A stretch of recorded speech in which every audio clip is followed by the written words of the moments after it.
Mas kami. Ayaw mo lagyan? Yeah, pwede rin naman kasi. Saka na lang pag ano na.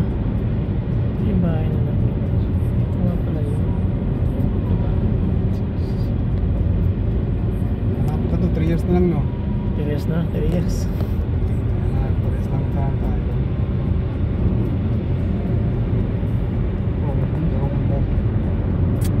Laurient rin na yan. Ay, lumang building na pala yan, oh.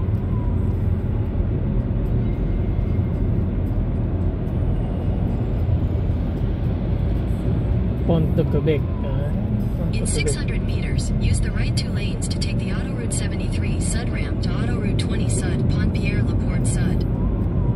Right 2 lanes, left lane 2. May right 2 lanes.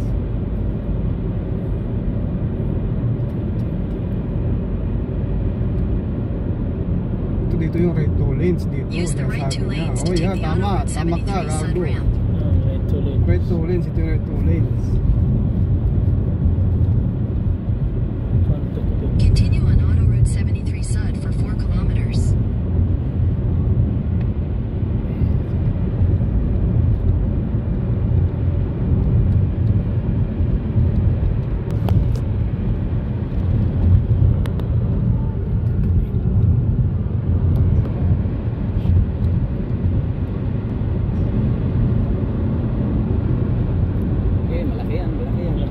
Laki mo. Malaki. Matigas ang likod niyan. Laki. Tigas. Yan, no? May ano kasi, may iba kasi bawal eh.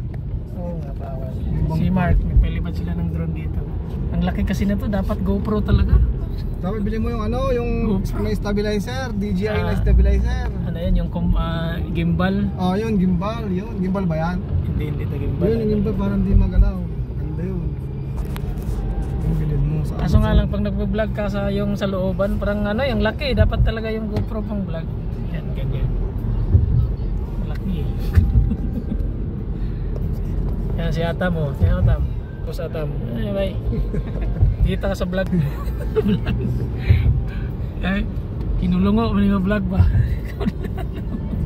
sa vlog mo. 131 eh.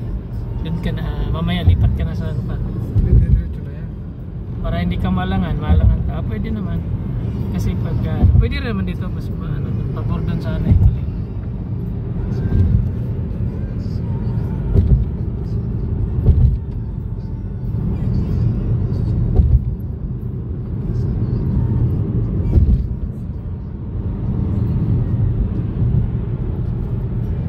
Batuhin.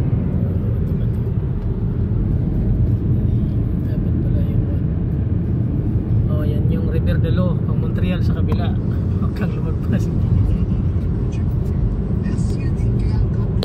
Kung mahirap dito pag nagkamali ka, papuntang Montreal tayo. Wala yan, pag dyan, pumunta ka dyan. Wala 600 meters, use the left 2 lanes to take exit 131E for Autoroute 20S, Fort Rivière du Loup. Hindi mo lang left 2 lanes.